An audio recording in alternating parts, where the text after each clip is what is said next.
Nous allons passer en revue 5 choses à savoir sur le Bitcoin et les crypto-monnaies. Vous en avez probablement déjà tous entendu parler, mais reprenons depuis le début. Le Bitcoin est une crypto-monnaie, autrement dit une monnaie numérique. Vous ne pourrez donc pas détenir des Bitcoins sous forme de pièces ou de billets. Tout se trouve sur votre ordinateur, téléphone portable ou clé USB par exemple. Le Bitcoin a été créé le 3 janvier 2009 par Satoshi Nakamoto. Satoshi Nakamoto est le pseudonyme utilisé par la ou les personnes ayant développé le Bitcoin. Et oui, il y a énormément de doutes sur l'identité du ou des créateurs. Il aurait affirmé sur un forum être un japonais, mais on ne trouve personne au Japon avec ce nom. On doute même de sa nationalité japonaise au vu de la qualité de son anglais et l'absence totale de publications en japonais. Mais pourquoi créer une monnaie numérique quand nous avons déjà tous les moyens de paiement nécessaires pour payer en euros? Nous avons des billets, des pièces, et on peut même se faire des petits virements entre amis avec son téléphone. Mais qu'est-ce qui est passé par la tête de notre ami Nakamoto? Le Bitcoin, pourquoi? Pour répondre à cette question, il faut rapidement revenir sur le principe de la monnaie actuelle. La valeur de notre monnaie repose sur la confiance qu'on met en celle-ci. Notre monnaie est gérée par la Banque Centrale Européenne. C'est elle qui est chargée de la politique monétaire. Vous l'aurez compris, les banques centrales entretiennent des relations étroites avec nos banques et États.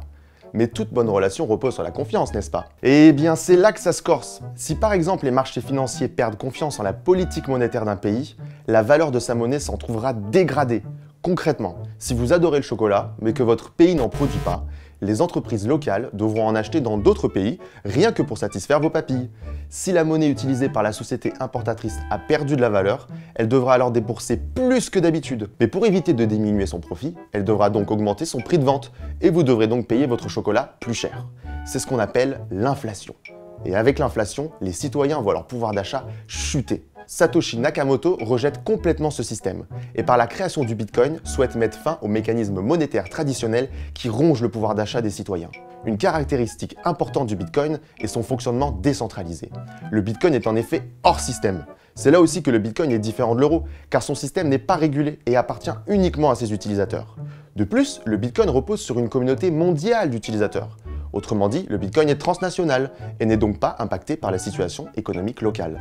Un peu comme l'or. Comme vous l'aurez compris, le Bitcoin présente de nombreux points communs avec l'or, reconnu dans le monde entier comme une valeur refuge par excellence.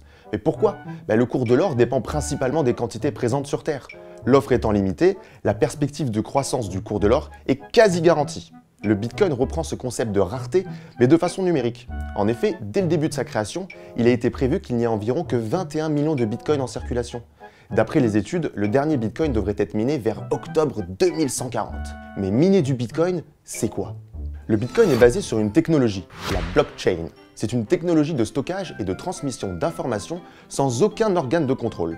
D'un point de vue technique, la blockchain est une base de données distribuée au sein de laquelle les informations transmises par les utilisateurs sont vérifiées et groupées à intervalles de temps réguliers en blocs. Ces blocs sont liés et sécurisés grâce à l'utilisation de la cryptographie, formant ainsi une chaîne de blocs, la fameuse blockchain. On est donc bien en présence d'un système distribué et très difficilement piratable.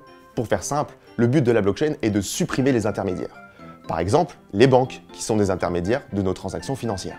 Les acteurs qui participent à la validation des blocs de la blockchain sont récompensés en Bitcoin. C'est ce qu'on appelle miner du Bitcoin.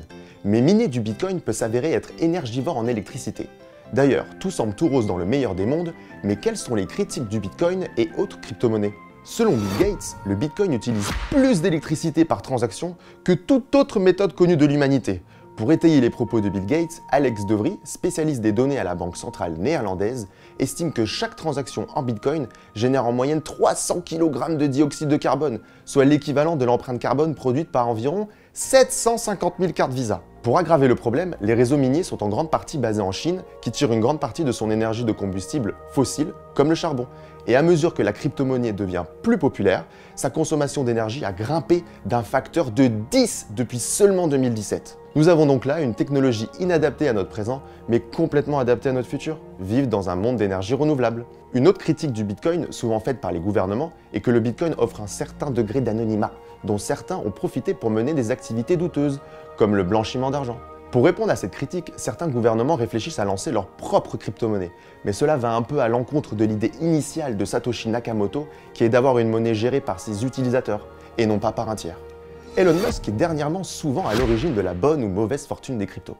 Sa société Tesla a d'abord porté la monnaie en annonçant début février avoir acheté pour 1,5 milliard de dollars de Bitcoin et accepté la crypto-monnaie à titre de paiement de ses voitures électriques. Mais à la mi-mai, le turbulent dirigeant a fait marche arrière. Il a annoncé dans un tweet que Tesla refuserait désormais les paiements Bitcoin à cause du bilan environnemental du minage de la crypto-monnaie. La passion autour des crypto-monnaies en font des actifs ultra volatiles. Il peut être vrai qu'en investissant dans des cryptos, vous pouvez augmenter votre capital. Mais il ne faut pas oublier que les mouvements d'euphorie sont souvent accompagnés de mouvements de panique. En effet, le Bitcoin est passé de 60 000 $ à environ 35 000 $ en seulement quelques jours. Ce mouvement de panique a engendré la faillite de milliers de comptes. Alors si vous voulez investir, essayez de ne pas placer d'argent dont vous aurez besoin, attendez-vous à quelques montagnes russes, informez-vous sur les projets sur lesquels vous voulez investir et surtout, mais surtout, essayez de ne pas utiliser d'effets de levier qui pourraient multiplier votre risque et vous rendre plus exposé à chaque mouvement de panique. Ce n'était qu'un léger aperçu des crypto-monnaies, alors je vous donne rendez-vous très vite pour une prochaine vidéo sur JV.